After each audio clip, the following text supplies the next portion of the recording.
As with most people, some don't realize the exhaustion from just one video alone that I take because of my family shoving the camera in my face when I was young, which I found out my dad loves doing the most and doesn't appreciate and respect what he needed to.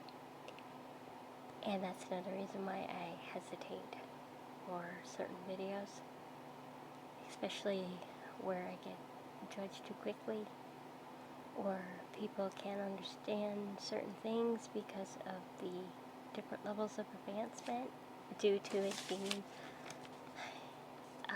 bottled in for so long.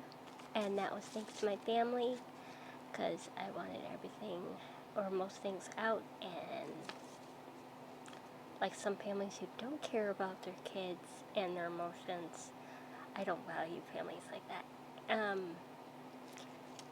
Especially when it's educational and it's worth listening to. And as the Bible says, do what is good and praiseworthy. And if you're not listening to your kids, then it's not praiseworthy. Especially when, just because they have a different viewpoint. My ex is not good at this either, because he doesn't want to take accountability for things that he needed to very badly.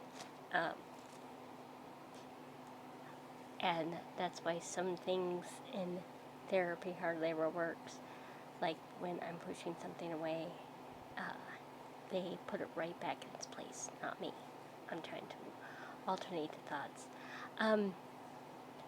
That's basically a little bit more difficult to do with automatic thoughts. And there's a stupid saying that I don't like, it's thoughts are just thoughts. Bullshit. Because there's so much information that goes with thoughts. There's observations, there's wants, there's needs, there's intentions, and there's feelings. So if you don't add that, you're missing the whole point of the belief or the viewpoint, which I don't think is a good practice for people who really don't know how to put themselves in people's shoes. Like there was this boy on my bus, and some people like my ex are really good at judging that, are not really good at putting themselves in people's shoes, which is a part of being an empath or understanding how empathy works. And when I was younger, there was a part in kindergarten where I showed more empathy than some people in my family did. And I'd given a toy, a stuffed animal to one of my best friends. And I was like, what the heck? And it wasn't really out of character for me. It was just something at the time that was like a security thing that I needed. But I ended up giving it to him, and I remember different things that most people say, oh, you never felt like that. That's narcissism, by the way, when you tell someone they shouldn't feel what they feel. And it's a part of gaslighting, unfortunately. And now there are times when, like my caseworker, she likes to say frustrated. There's too many emotions, really, that express different levels of anger. So if you're not into understanding, then yeah, that will be a fight. Like one of my teachers said, right, what is arguable? Everything is, almost.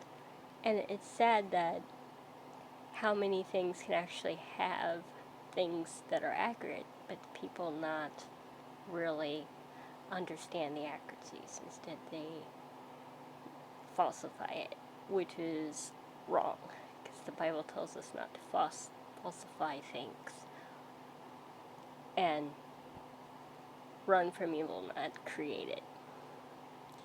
Like my parents did. They created a lot of evilness, and that affected me, and they didn't care all that much until it started showing. But it was mainly my mom that cared more than my dad did, and ever will, even though she's deceased now. That's another thing I have to deal with, is the fact that he hurt her and he hurt me. And he really isn't as remorseful as I thought he would be. So, yeah, because he's stuck with some of his criminology,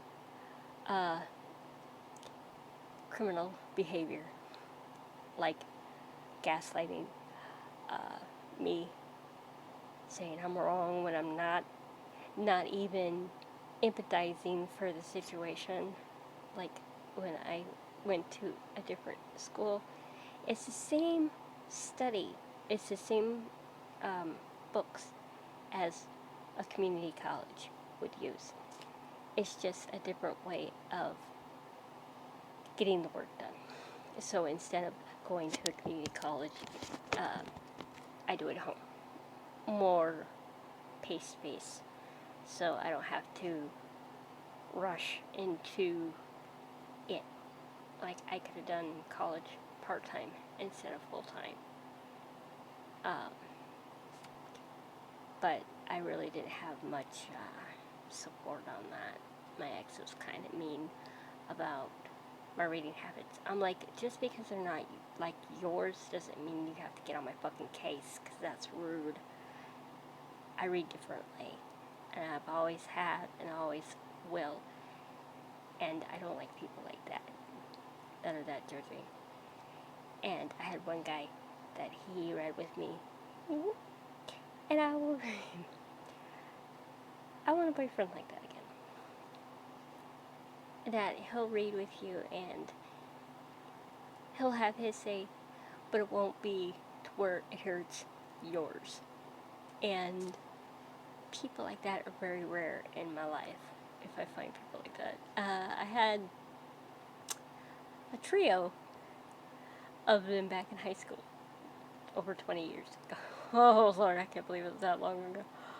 In 2000, I graduated high school, and I didn't know if I would ever graduate high school the way my family was just bullying and bullying and bullying and bullying, and they kept going and going. It's like, no matter how much I stood up, they just didn't want to realize the damage is done. Until I understood more of what the hell was going on, that most people would be like, wait a minute. That's why some books are very important to me, like this DBT book that I've been reading up on. And there's one, the DBT is more reflective for me than the other one, which is the CBT. Because, I guess, like here, you can see that the date, the need, where it's not really writing down all the emotions, which I have over 10 a day. So, yeah, and they're all accurate. They're not false. They're not untrue. It's just the way I evaluate things compared to how some people are like, you can't possibly have that emotion. Actually, I do.